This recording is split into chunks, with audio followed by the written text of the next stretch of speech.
Hello everyone, and welcome to another Gear Talk. Today we continue the Hollows review and discussion of the comic series, basically. We step into Chapter 3. We didn't have anything come up the last time because we were doing the Dizzy Wallen video, but this time we're back covering the Hollows, and we're going to cover everything involving what happens in Chapter 3. So, little disclaimer about 3 getting into it. 3 is, out of all the comics for the Hollows series, it's not the strongest one. There are some very good moments in it. For instance, the beginning is very good. It's just the story of the third part, or the third chapter, is basically just the journey that they go on to get to Montevado. It's basically just the in-between from A to B, so we're going to cover it best we can, but just understand this is not made to be as action-packed and as crazy as most of the other chapters are throughout the Hollows series. This is just going through and just the journey itself and where they go across and how they get there, or at least how they get the road to almost being there, which we'll cover coming up with Hollows Part 3. Like I said, not the craziest chapter we've ever had with Gears of War. There's a few chapters throughout the entire comic franchise, for all the comics I can think of. There's a few that are kind of this slow-paced, but this one is probably the weakest, at least when it comes to pacing, for the entire comic series for Hollows. But we're going to cover it best we can. Starting off where we left off in the last one for Part 2, we are still in a burning, falling, destroyed Raven that's being flown by Jace, who has no clue how to land them, and has only really tested and flown at least one other time with a Raven. So that's where we pick up. Everyone's made it into the cockpit now over Jace's shoulder as he's kind of just trying to figure out how they're going to land. Everyone affirming with him so you have never once landed this, you don't know how to land it, and Jace with a serious face is just, no. So it's really fun because Barrick especially, you can't tell right now, but it's going to come up in the next few panels. He's he better be joking, because we learn Barrick does not do the greatest inside of Ravens. He's not afraid of heights or flying or anything, but the idea of being inside of a falling, flaming Raven into the ground and exploding, not really his cup of tea. So we have it where Jace is just trying to figure out how he's going to land this thing, and the Cedars are still around shooting off Nemesis still. And Dom is look out, and Jace is actually able to pilot the Raven, this burning one that's going down. He's able to maneuver it going down so that the first Nemesis actually misses. And this is actually pretty impressive, even though it's nice one, very good. But then we see that there are more than one Cedar, more than one Nemesis being shot, and a second one is shot. This one actually hitting the Raven. They are still alive. It's still one piece of falling debris at this point, but it's still around. And Barrick even says, we just lost the landing control for the Raven. The landing control is Kaputski. It's gone. So, however he's going to land it, we don't have the mechanisms to make a steady landing. Having said that, Marcus is right over there just Barrick, shut up and just let him do his job. And it's really funny with what you get for Jace's inner monologue. It's funny to me because he sits there at that moment, I knew I could do it. Marcus Phoenix had faith in me. He believed in me. At that point, I knew I could land this Raven thanks to the encouraging words of Marcus Phoenix. He knew I could do it. So they actually do get close to landing, and Jace is actually sizing everything up, and he's okay, get ready, I'm about to land this thing. Where Dom notices where they're going to be landing, there is an E-hole that has just opened up, spewing with locusts that are coming out. Where Dom says, well, be careful where you're going to be landing. There is an E-hole right ahead that's about to go off. And at this point, and this is what I really love, this is really ingenuitive, especially the fact that they're still alive, but they're about to just jump into, an E-hole with this falling Raven. Jace says, oh no, this ain't going to be happening. So while he's landing, he takes the Raven and tilts it downwards, so that while he's tilting it downwards, the blades at the top of the Raven are actually, instead of just being perpendicular since he's aiming it down, they're being angled down and start slamming into the ground while they're flying. It's basically a flying blade that's going forward, and it goes right towards the E-hole and slices through all the locusts that were making their way up in one swing of this thing. He takes out all of them in one go with the destroyed Raven. So they're able to land it and take out all of the locusts that are in front of them too. You see the carnage of everything done in the panels leading up to it by the time the Raven stops. And once it stopped, Barrick is the first one out, and he's well, hell, would you look at that? Good job, kid. And it's just a spew of just death and destroyed locusts just everywhere from like where they were landing. Well, I'll be. Good job, kid. That's a pretty nice job you did there. And then the only thing Jace says as he's getting out, he's like, thanks. I feel like he was pissing himself at that point. So Jace gets out, landing the Raven. So they land in the, I believe they're at the Dorado Hills right now. They land at the Dorado Hills. They're a little ways into it because they were flying somewhat before they were knocked out. Once all of them are together, the first thing that Marcus does is obviously assess the situation and ask, alrighty, did Stan make it? And Jace asks, like, Stan? Who's Stan? And then Marcus says, like, that's our jackbot. That's the one that we were given. We see right next to Jason Barrick that a jackbot appears from its cloaking. And he says, yeah, it looks like it's still fine. Even cloaked itself. It's all set to go. So while they're looking through everything, Marcus gets over to Stan, which I hate that it's not Jack with them, but I understand. Like, Jack probably was brought back getting maintenance before he goes out again. So they have Stan, and he gets the comms out. He gets the screen and everything, and he's trying to get a hold of control. But it turns out that it's just nothing but static, and there's nothing being answered. And it's hypothesized by everybody that it's probably because the Cedars that are in the area that have shot the Nemesis up, the Cedars are blocking the entire transmission, and there's nothing going through. So they decide, okay, so we can't get a hold, we don't know how far out we are, and we have to figure out which way we have to go to get to Montevado, where Barrick says, I'm assuming it's probably that way right there. They see like a road, it's like a valley, and inside is like a road that's leading forward, where they decided like, well, guess we're going on foot. We actually cut forward a few days. So they have been walking nonstop straight for, I think it says, a couple of days. So they've been going a while to get to Montevado. Or even Jace's inner monologue, it's like, Barrick wasn't kidding. You know, we've been walking for days and we are still heading there. And as they're going, they're like joking along the way, like, hey, at least we didn't have to walk all this way wearing armor, right? As they're all fully clad in their armor. Where Dom's like, remind me to laugh when this is all over. And they continue forward. We have it where Marcus notices something out in the distance, and he says, like, freeze, stop. Stop what you're doing, come on out, we know you're here. And you actually see a Stranded appear, where he's like, hey, fair enough, I am not a big enough idiot to actually go up against an entire squad of gears by myself. I'm right here. And this is where Marcus comes out and says, what are you doing here and what do you want? Where the Stranded is like, I was about to ask you the exact same thing. As they're conversing, we learn that Marcus tells him that, hey, we're trying to get to Montevado. We need to know how far out we are. Where the Stranded, we learn later on his name is John Boy, but they don't say it until later, so he's John Boy. John Boy says, Montevado? Well, that's still a ways out. You need a vehicle to get to Montevado. Where Marcus, continuing to look at him, stone-faced, you got one? And it's funny, I want to imagine the dialogue with the voice. John Boy would be like, maybe. As he's looking just like off to the side. I might have one. So they follow John Boy, and John Boy brings him to his village, or at least the Stranded outpost that he is a part of. And as they're going there, we actually do get the name of the Stranded village. So because this is YouTube, I'm only going to be able to say this once, and then after that I'm going to have to just start changing out words because YouTube policies, I can't really just go saying the word constantly. So he holds his arm out and he says, here we are, and the sign right above him is fucked.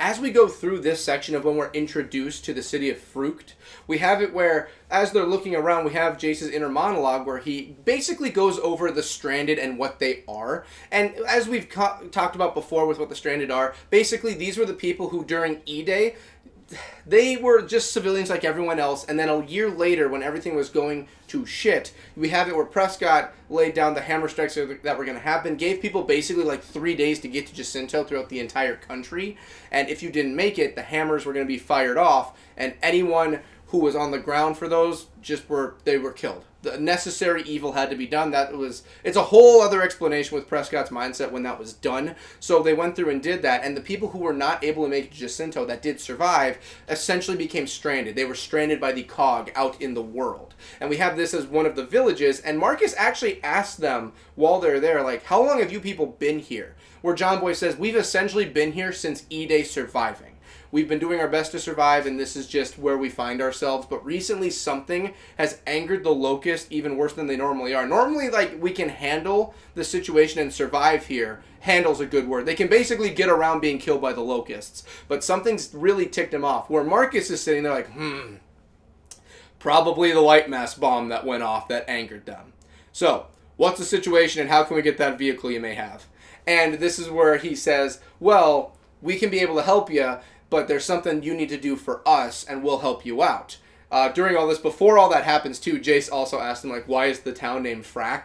And he says, that's what it is, and that's what it's named. So I always thought that was funny, where that's where the name of Farouk came from, whereas that's what we are, so just name the village that, why don't we? You know what I mean? So we do learn as he's talking to them that, and we get, for this one, we don't even get the explanation, we just get Jace's inner monologue for this, and this is where the chapter really does, like, it feels like they cut out a good section of, like, the action to make way for, like, the journey going to Montevado, the city of Freak, and all of this other stuff, and later on another character we get introduced to. It feels like they really cut out this when, like, and this is my little tangent, where Gears of War, like, originally, like, it's no secret, it really was beef testosterone, big men with chainsaw guns, and it feels like the real meat and potatoes of, like, what this was got cut down for this. That's why I feel like this was the weaker of the chapters when it comes to Hollow. It's still a good chapter, it's just, you know, we have this situation where we're about to get, like, and we learn it's a squad of locusts that have been causing problems.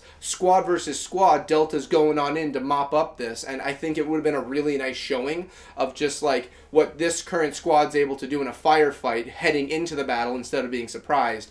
But instead, it really is just the beginning and end of the battle. And for the panel we get here, it's just one large single spread that basically goes over the whole situation that Jace lays out. He says, basically what's happening is there are locust raids that were happening. They've been getting more severe, and it's been a locust squad. So it hasn't been like a large group of them or anything. It's just been like a squad of locusts, like maybe, and by what we see here, there's roughly like 5 of them. It's shown in this panel. 5 of them that have been coming, raiding, and leaving. It hasn't even been like a big armada or wiping out, because the locusts aren't going to focus on a single small village by the name of Frack and just go in there and do something. Like, it's not worth their time. They go for the major targets. So they explain, hey, if you go wipe them out and take care of our locust problem so we're not being attacked anymore, we will give you a vehicle in order to make your way to Montevado. And Delta does accept to this, and they go out to hunt down the squad of locusts. We cut to the next page, where it's 2 panels. And these 2 panels, the first one is Marcus and Delta just unloading with a Lancer, and the E-hole they're spewing out of, where they're being destroyed and killed. So that's all we get for this. That's it. Just, hey, surprise attack. Brrr, you're dead. Okay, next. Like, that's all we get. So it looks like they didn't drag the bodies into the village, because the next panel, it's like there's just a mess of them. So it looks like the E-hole must have come out in the village, they killed them, and that's just where it ended. Once everything's done, we have the next panel where we have Jace's inner monologue once again, where he actually feels pretty proud of what they've done. Like, they had this situation, and it's weird to say, because you would think like this kind of good thing for a soldier group like the size of the Cog would be like more successful. But remember, up until 14 AE when the light mask went off, it was constant losses all the time, or constant, like, you'd have losses, you'd have deaths, you know, you may walk out of a mission, you know, as the victor, but you had like 6 of your squad or people in your group die. Things like that. So this is the first time where, like, for them, like, a little side mission went completely fine. No one died. Everything went well. No one's injured. And Jace is honestly very proud of that. He's just like, you know, like, we came to this village. They needed help with something. We went in, cleared house, no issues, and everyone's okay. And it's like, huh, a small victory like this is that big of a deal, where Jace, who throughout the comics is very, for the first half, during Hollows and later on the Quickening you get a bit of this, is very nihilistic when it comes to the grand scheme of the war. Small battles he's okay with, but very nihilistic for the big, huge thing. Zero hope or anything. It's very odd to see, like, for once he's like, finally, the people are safe, everyone is happy, everything is good, there's no betrayals, there's no one screwing us over, no one is getting hurt, there's no more locusts after that. We did it. We had a mission where everything went fine and golden, and finally, there's a small bit of hope. The human spirit with these people who have survived here and we're able to help. I have some form of hope. While Jace is looking over this and reflecting, Marcus goes up to John Boy and says, okay, we took care of the problem. Where is that vehicle you promised? And I swear you better not be screwing us. And here's the thing. The people of Fruk, they are very decent people. Like, you have the Stranded who are, like, constantly a-holes to the Cog, and for their side of things, they are correct to feel that way. But you have it where a majority just don't trust the Cog, don't like the Cog. Even Franklin, who from the first Gears game is friends with Dom, even he was hesitant with Dom a little bit because he's a part of the Cog. Even though they were friends, he's like, you're still Cog. But this is a situation, some stranded, not all, but some of them are decent with the cog. Because they see it as like, we're just trying to survive at this point. You know, the world's on fire. We just need to live, you know? Cog or not, we have our own goals of living here. So whatever. And you don't see it that often. For instance, when you have Cole's group in 3, when they go out and they're doing their mission to go and find like food and rations and ammo and everything, they come across the hooded stranded leader, who actually, for her and her group, are actually very decent when it comes to the cog. They're very fine with it. Over in Hanover, she sees it as like, hey, it's the Cole train. And she even sees the other cog, and she doesn't really have that much of a gripe. You do have it where they are shoot on sight, but it's also, this is during the Lambent War. I don't really blame them. But they see Cole and everyone, they're fine with it. Then again, it's Cole, but majority of them are like fine. It's like, okay, we don't mind trading. And towards 3, during the Lambent epidemic, most stranded are willing to trade with the cog, seeing as how they are military, they have military tech, military technology, military weapons, and they need resources we can provide. So a lot more stranded come around, but during this time, it's very rare to see stranded that are decent with the cog.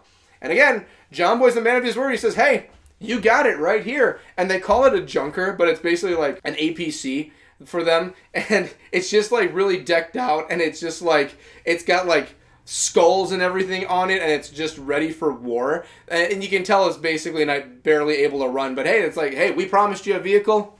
Here you go. No arguments. You took care of our problem. We're all set. All yours, Sergeant Phoenix. And while this is all going on, while Marcus is getting the vehicle and Jace is thinking about everything, Jace actually looks over and he sees this small child who we later get introduced to and is named Lily.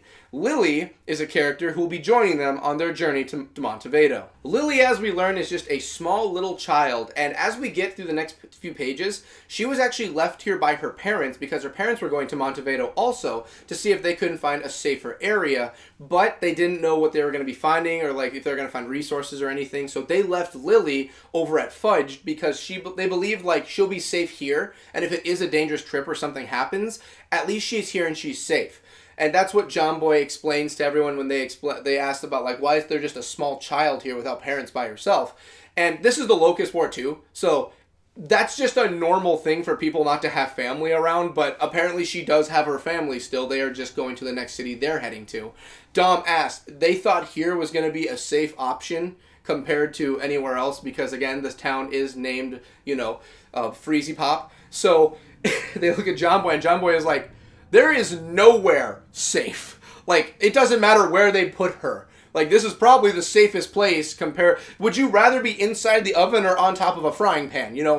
They'd rather put her on the frying pan where she has a chance of hopping out instead of stuck in an oven. So, this is probably her best bet.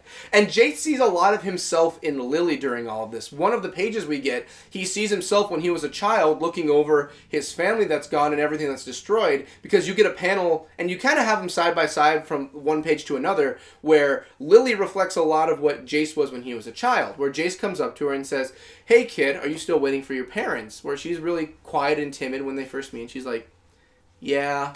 Jace, being the nihilist, somber kind of person he is like, me too. Or, he lost his parents. They're not even around. He goes to Marcus, and Marcus says, okay, everyone, let's get going. It's time for us to get out of here. Get in the junker. Let's get out of here. Where it's funny because Jace is sitting there with the kid still, says, hey, how would you like to come with us? We're heading to Montevado. Let's go see if we can find your parents. You can come with us, Lily. And Lily's like, I don't know. Maybe I can come with. Jace looks at Marcus. I feel like this is just like a little... This part was... Whoever wrote this had some fun with it. He looks over at Marcus. Marcus! Can we bring this little kid with us on our dangerous reconnaissance mission? Can we bring her with? What? What are you talking about, Jace? Yeah, her parents are over there too. Like, we can bring her with. Marcus being the decent team leader.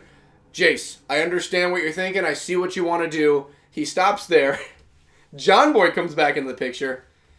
I want to remind you, Sergeant Phoenix, this town is named Frederick for a reason. Marcus, ... All right. And they just take Lily, this small child, they put her in the junker, and they go running off, and they make their way through the rest of the Dorado Hills in order to get to Montevado, which is funny because the next page is just the open shot of her with them and the long way they have to go, and it says, the kid rides with us, which I'm like, all right, well, we're bringing a small child with a group of gears where we've already been ambushed once, then twice if you count the landing for the Raven, and then if you count the third time, surprise attack with the Locust. So we've already come across the Locust 3 times. We're not even at the halfway point to get to Montevado, and let's bring the kid with us now. Why not? I mean, like John Boy said, nowhere is safe. But I think her parents might have had a point. Maybe we should have left her in the village. We did just take care of the Locust problem there. Maybe she is safest there. I get where Jace is coming from. I understand. He relates. But I'm like, Jace, my dude, like, we're still on a mission here, man.